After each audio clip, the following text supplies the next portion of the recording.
Fala pessoal, tudo bem? Aqui quem fala é o professor Hilário Xavier, professor de História do curso preparatório ACM. Galera, tô aqui para gravar um vídeo bem legal para vocês. Um vídeo que vai ser muito útil para qualquer concurso militar que você venha prestar, também para o Enem, para os vestibulares. Mas antes eu gostaria de pedir que você se inscrevesse aqui embaixo no canal do curso preparatório ACM, que você procurasse conhecer as ofertas de cursos disponíveis à venda, porque com certeza você vai se preparar melhor, vai turbinar os seus estudos. Quem me conhece da internet aí sabe que eu tenho meu canal também. Para a galera que me segue, gostaria que todo mundo se inscrevesse aqui no canal do curso preparatório ACM. Galera, hoje eu vou fazer um panorama geral da República Velha Brasileira, também chamada de Primeira República, com muita informação legal, mas não esquece o like, hein? Se inscreve aqui no canal.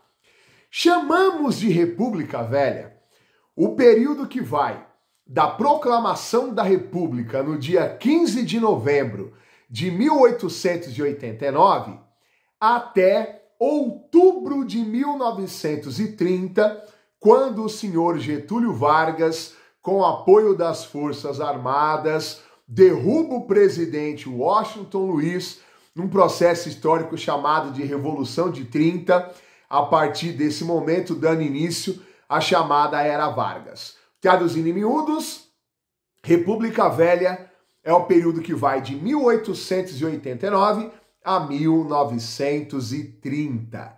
4 décadas da chamada República Velha. Para fins de estudo, os historiadores dividem a República Velha em República da Espada, que é o período que vai de 1889 a 1894. Ela recebe esse nome porque os 2 primeiros presidentes do Brasil eram militares. O Marechal Deodoro da Fonseca e o Marechal Floriano Peixoto. De 1894 a 1930, os historiadores chamam esse período de República das Oligarquias, ou até mesmo o nome popular, período da política ou República do Café com Leite. República das Oligarquias parece um tanto contraditório, né? Porque República, do latim, coisa pública, e oligarquia é um governo que privilegia uma minoria poderosa. Como assim a República das Minorias? Sim, os ricos fazendeiros de São Paulo, os ricos criadores de gado de Minas Gerais, né, os cafeicultores paulistas, os pecuaristas mineiros, se alternaram na presidência da República nesse período, o que se convencionou chamar de política do café com leite. Então, 1889 a 1894, República da Espada. De 1894 a 1930, período da República das Oligarquias ou da política do café com leite. Lá no período da República da Espada, o estudante, o aspirante, o concurseiro precisa se atentar a alguma série de coisas importantes que aconteceram, né? Ainda no governo Deodoro, ocorreu a elaboração da primeira Constituição da República de 1891, que acabou com as antigas estruturas monarquistas e implantou a República no Brasil. A principal característica foi a criação do Estado laico, a separação do Estado brasileiro e da Igreja Católica, né? O Brasil adotou um regime laico. Aconteceu o encilhamento, lá na época do governo do Deodoro, o governo brasileiro, que na época o ministro da Fazenda era o Rui Barbosa, emitiu muito papel moeda sem ter o lastro, né, a garantia da moeda, criando uma grave crise econômica. O Deodoro, até por conta das pressões políticas e populares, acabou renunciando e deu lugar ao Floriano Peixoto, período bastante complicado também, porque no governo do Floriano Peixoto, que vai de 1891 a 94, ele assume depois da renúncia do Deodoro, o Brasil teve 2 graves guerras civis, né? Primeiro a revolta da Armada, um levante da Marinha do Rio de Janeiro que tentou depor o presidente Floriano Peixoto, e lá no Rio Grande do Sul, a sangrenta Revolução Federalista, onde republicanos positivistas, florianistas, adeptos de Júlio de Castilhos, os famosos pica-paus, como eram conhecidos, entraram numa guerra civil local contra os republicanos federalistas, que eram chamados de maragatos. Mais de 10 mil pessoas mortas nesse conflito regional, que acabou ganhando âmbito nacional também. Depois, quando sai o Floriano, entra o Prudente de Moraes, e o Brasil tem ali na sequência Prudente, vamos ver se a minha memória tá boa. Prudente de Moraes, Campos Salles, Rodrigues Alves, Afonso Pena e Nilo Peçanha, Hermes da Fonseca, Rodrigues Alves de novo, porém morre no começo do governo. Um vice assume provisoriamente, na sequência vem o Venceslau Braz, Arthur Bernardes e o Washington Luiz. Esses foram os presidentes da República Velha. É importante para todo mundo que presta concurso público, concursos militares, Enem, os vestibulares, ficarem bem atentos a uma série de assuntos ali ligados à República Oligárquica. O primeiro deles é o coronelismo. E coronelismo, gente, em nada tem a ver com coronel de exército, nada disso. Coronel, na época, era a maneira que os grandes fazendeiros eram tratados, eram chamados nos seus redutos eleitorais, nas cidades que eles viviam. Era um coronel fazendeiro, um civil influente, um político local, alguém com muito dinheiro, poder e prestígio regional, que se utilizava muitas vezes de mecanismos de coerção, de ameaça, de compra de voto, de manipulação eleitoral, para conseguir garantir a vitória dos seus respectivos políticos, né, do grupo político que eles apoiavam. Inclusive, na presidência da República, garantindo a alternância de presidentes paulistas e mineiros, que quando estivessem lá na cadeira presidencial, fariam favores para esses fazendeiros, né? Quando o preço do café despencava, quando a arroba da carne caiu o valor, como esses presidentes da época da política do café com leite eram eleitos através da máquina eleitoral dominada pelos coronéis fazendeiros, depois eles se viam de mãos atadas, tendo que atender às vontades desses fazendeiros, como foi na época do famoso convênio de Taubaté, lá em 1906, que o governo teve que comprar café de fazendeiros para salvá-los da falência, ainda meteu fogo no café para diminuir a oferta do produto no mercado e assim não criando uma competição com a nova safra dos fazendeiros. Esses coronéis tinham currais eleitorais, porque eles sabiam quem eram os eleitores do município, praticavam o famoso voto de cabresto, que era aquele voto sob ameaça, aquele voto direcionado para que as populações locais votassem em seus respectivos candidatos. É importante também lembrar que nessa época da República Velha, da Primeira República, foi um período de diversas revoltas e rebeliões, e todas elas caem bastante nas principais provas e concursos. Os historiadores dividem em dois blocos: as chamadas rebeliões sociais no campo e as revoltas urbanas. Quais são as rebeliões sociais no campo? A Guerra de Canudos, lá no sertão da Bahia, de 1893 a 1897. Na época o presidente era o Prudente de Moraes, uma revolta sertaneja, seguidores de Antônio Conselheiro construíram lá um arraial no interior da Bahia que começou a incomodar muitos latifundiários da região, uma cidade autônoma que tinha um discurso até certo ponto monarquista e antirrepublicano. Nós tivemos a Guerra do Contestado, lá nos anos 1910 até... a revolta vai se estender até o governo do Venceslau Braz. Começou ali no governo do Hermes da Fonseca e vai até o governo do Venceslau Braz. O auge de 1912 a 14. uma revolta que ocorreu lá na fronteira entre Paraná e Santa Catarina, porque o governo, na época do Hermes da Fonseca, tentou desalojar os madeireiros pobres da região para poder construir uma estrada de ferro que iria cortar a região do contestado.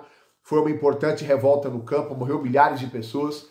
Tivemos também o famoso cangaço, o fenômeno do cangaço, assunto recém-introduzido no edital da ESA.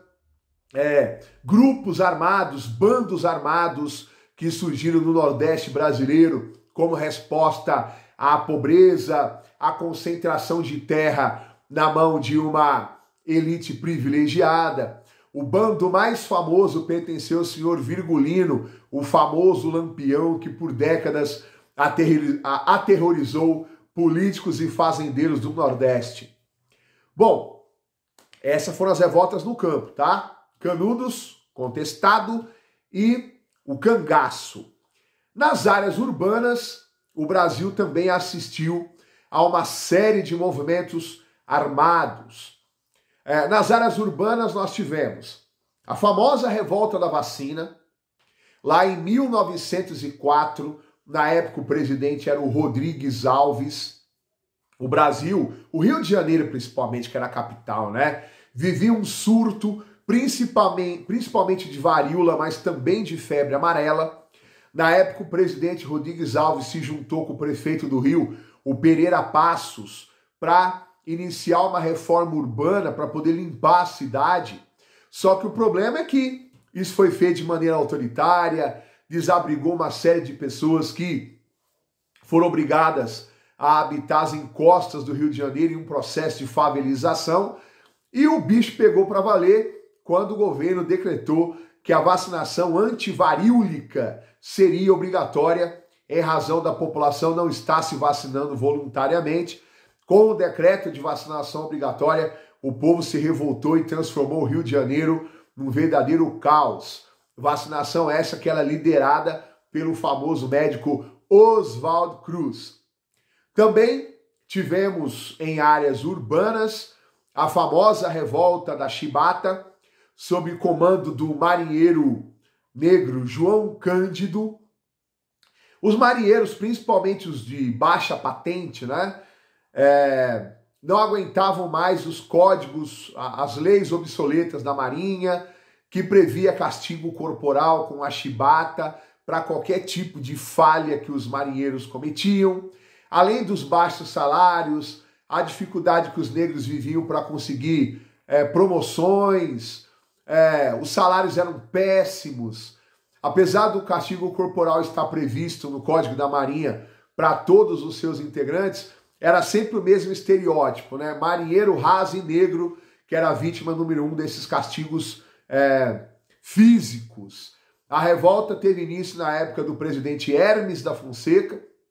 João Cândido e os seus seguidores tomaram de posse algumas embarcações de combate da Marinha do Rio de Janeiro, chegaram a dar alguns disparos de aviso, né? Eles reivindicavam o fim dos castigos corporais e a melhoria nas condições de trabalho dos marinheiros. No primeiro momento, o governo prometeu que ia atender às reivindicações, porém o que se viu foi uma grande devassa, uma perseguição a todos os envolvidos na revolta. Tivemos também áreas urbanas, a famosa greve geral de 1917, uma greve anarquista, na verdade, né, comandada pelos anarcossindicalistas. Na época, o governo era do Venceslau Braz. Foi organizada uma enorme greve que paralisou diversos setores no Brasil. A morte começou depois que um sapateiro grevista foi assassinado pela polícia em São Paulo. E isso desencadeou essa onda grevista com foco principalmente no Sudeste, sob liderança anarquista. Eles exigiam melhores salários, 8 horas de jornada, regulamentação do trabalho feminino e infantil com regras mais claras, que evitassem os abusos, melhores salários. Porém, poucas reivindicações foram atendidas e muita repressão policial pôs fim à greve, inclusive até com suas lideranças mandadas para o exílio. A greve geral de 17 foi eternizada na frase de um repórter da época que disse: "Movimento operário no Brasil é caso de polícia". Ou seja, ao invés de ser tratado como uma questão social que precisava ser vista com carinho e tal, era sempre caso de polícia, caso de repressão, prisão, exílio. E nós sabemos que para valer as leis trabalhistas no Brasil, elas só serão atendidas e ouvidas por Getúlio Vargas lá nos anos 30, quando Getúlio começa a criar todo um arcabouço de leis trabalhistas que inclusive colocaram Getúlio num pedestal na posição de um pai dos pobres, né? Como o presidente que atendeu toda uma reivindicação trabalhista que existia no país há décadas. Outro movimento importante em áreas urbanas, na minha humilde opinião, vai estar presente nas próximas provas que vêm pela frente, em razão de ter uma data aí que não vou chamar de comemorativa, né, mas uma data fechada desse evento, que é o famoso tenentismo, que estourou lá na República Velha. Nos anos 20, agora em julho, é aniversário de 100 anos daquele que é considerado o primeiro episódio do movimento tenentista, o famoso episódio dos 18 do Forte, lá em julho de 22, então vai completar agora o primeiro centenário do movimento tenentista, do episódio dos 18 do Forte. O tenentismo é um movimento político que surgiu dentro das fileiras do Exército Brasileiro, oficiais de baixa patente, né, tenentes e capitães, inconformados com as falcatruas eleitorais, inconformados com o sistema eleitoral fraudulento brasileiro e também com a política do café com leite, que promovia um revezamento entre paulistas e mineiros na presidência da República, surgiu de dentro do Exército um movimento que recebeu o nome de tenentismo. O movimento tenentista pretendia moralizar a política brasileira, instituir o voto secreto como ferramenta para acabar com as falcatruas eleitorais, modernizar o processo eleitoral, estender a educação a toda a população brasileira. Foi um movimento bastante nacionalista, com ideal de salvação nacional, né? Os tenentes tinham esse sentimento de que eles precisavam salvar o Brasil de todo aquele cenário de corrupção, de falcatrua, de eleições de cartas marcadas, né? Os tenentes tiveram alguns episódios famosos. O primeiro foi o episódio dos 18 do Forte, lá em julho de 1922, que foi uma tentativa no Rio de Janeiro de derrubar, na época, o presidente Epitácio Pessoa, para impedir que ele passasse o governo para o recém-eleito Arthur Bernardes.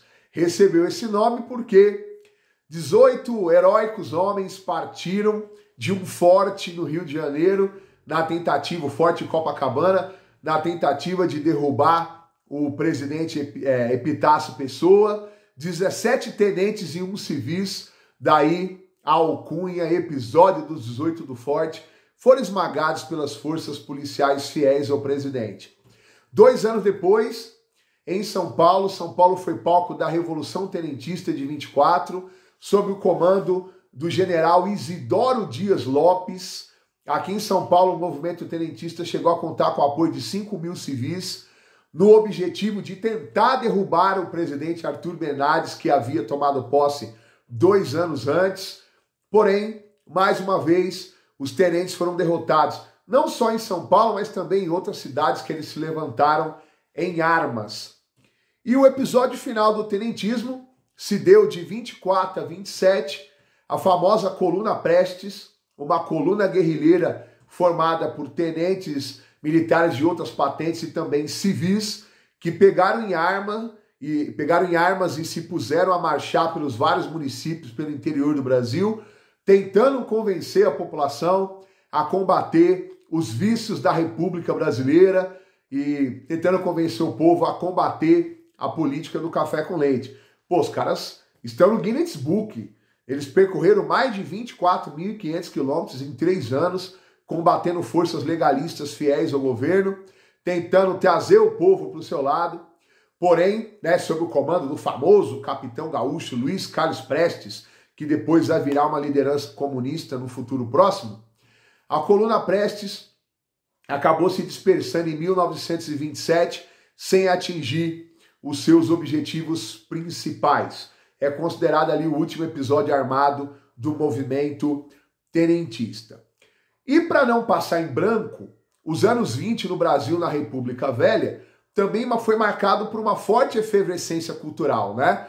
Também nós temos agora o aniversário de 100 anos da Semana de Arte Moderna de 1922, o movimento modernista, que aqui no Brasil, capitaneado por Oswald de Andrade, Mário de Andrade, Plínio Salgado, Tarsílio do Amaral, Menóquio Del Picchia, toda essa gente, pintores, escultores e tal, tentaram criar um estilo de modernismo brasileiro que exaltasse o nosso nacionalismo, o nosso povo, as nossas características, a nossa miscigenação racial, os nossos regionalismos.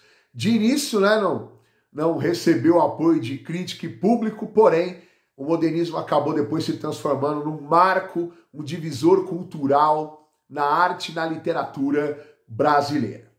Bom, meus caros, como que terminou a República Velha Brasileira e, por consequência, a chamada Primeira República para dar início à Era Vargas?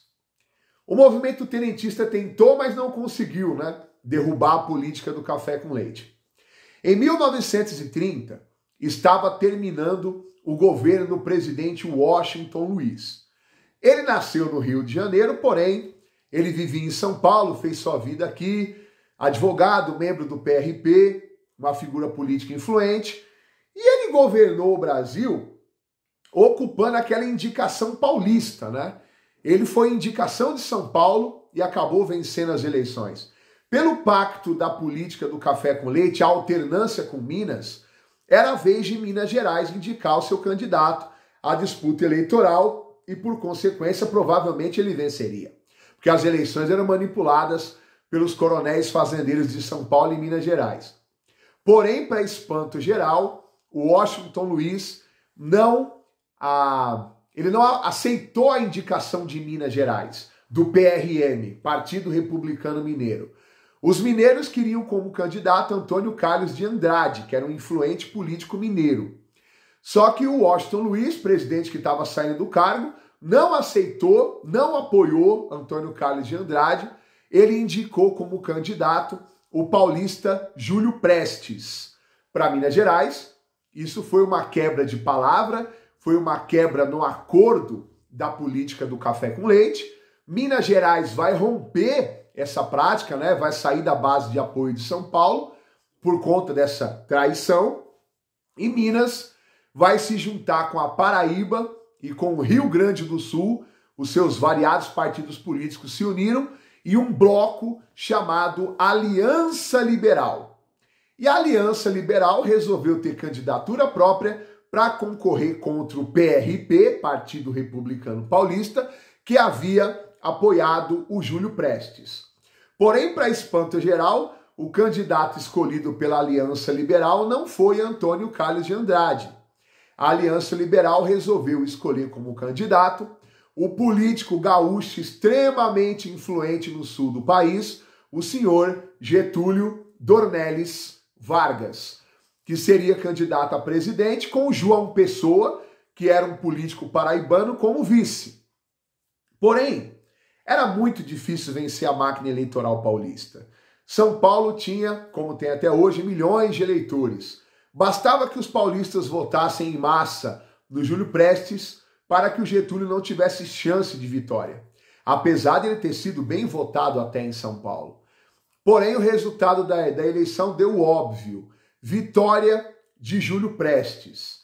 Porém, a troca de presidente se dava em novembro. E o Getúlio sabia que tinha muita água para passar debaixo da ponte entre a eleição, que foi no começo do ano, e a troca de comando, que era em novembro. O Getúlio ele tinha o apoio dos militares de alta patente, aí não é do tenentismo apenas não, o Getúlio tinha apoio de gente grande, graúda, generais como Góes Monteiro e Eurico Gaspar Dutra. O exército, na verdade, aguardava ali um motivo, um argumento forte para promover a queda do Washington Luiz e evitar que o Júlio Prestes tomasse posse. As Forças Armadas viam com bons olhos a ascensão de Getúlio, que, queira ou não, também na sua biografia tinha uma passagem pelo Exército. Além de político e fazendeiro gaúcho, Getúlio também já havia sido militar. E a desculpa que o movimento de 30, encontrou para desencadear as ações de rua foi o assassinato do João Pessoa. O João Pessoa era candidato a vice na chapa do Vargas. Porém, o João Pessoa, todo mundo está careca de saber, ele morreu por questões passionais. Um marido de uma mulher que o João Pessoa tinha um affair, tinha um caso, o marido foi lá e cobrou a bronca e matou o João Pessoa. Porém, o Getúlio, seus aliados, as Forças Armadas, culparam o Washington Luiz e o Júlio Prestes pela morte do João Pessoa, dizendo que foi uma morte política, uma morte encomendada.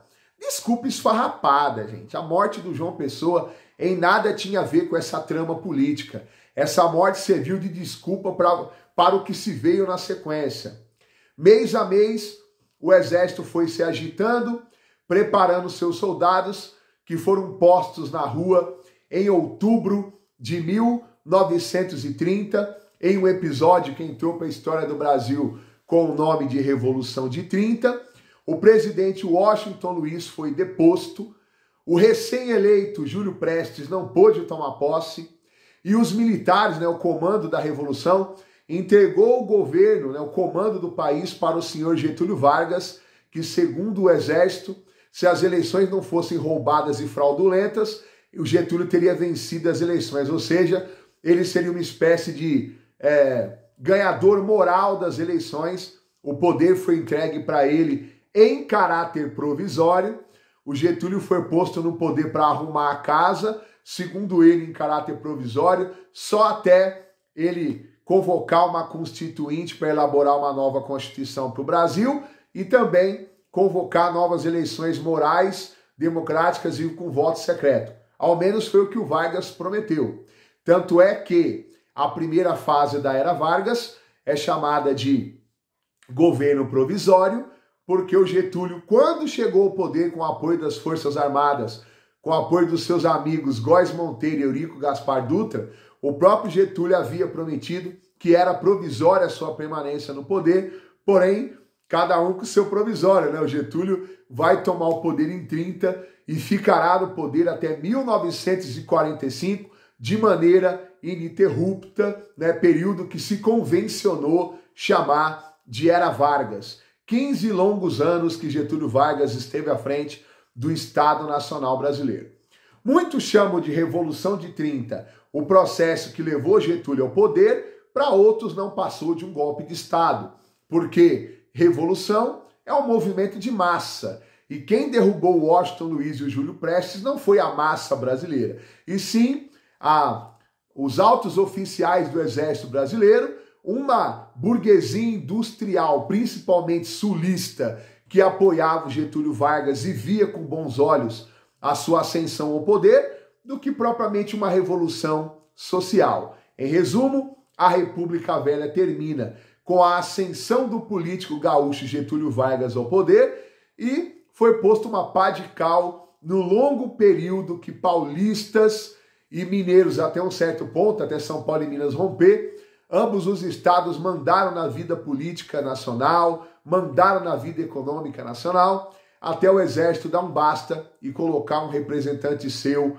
para governar o Brasil. Mas isso é papo para uma outra aula, para aprofundarmos como foi o período que o Getulhão da Massa governou o Brasil. Então, eu aconselho vocês a estudarem e aprofundarem a Constituição de 1891 no governo Deodoro, o encilhamento no governo Deodoro, o coronelismo na República Oligárquica e as rebeliões rurais e as revoltas urbanas, porque esses são os assuntos mais cobrados nas principais provas, concursos públicos, concursos militares. Certo, meus caros? Espero muito que vocês tenham gostado. De verdade, espero mais ainda que vocês tenham se inscrito aqui no canal do meu amigo Anderson, do Preparatório ACM, tá começando com tudo, escolheu bons professores, o material é bacana, tem um monte de aula minha na plataforma do Anderson aí do Preparatório ACM, então não perca tempo, faça como eu, se inscreva aqui no canal do curso Preparatório ACM. Um abraço e até uma próxima oportunidade.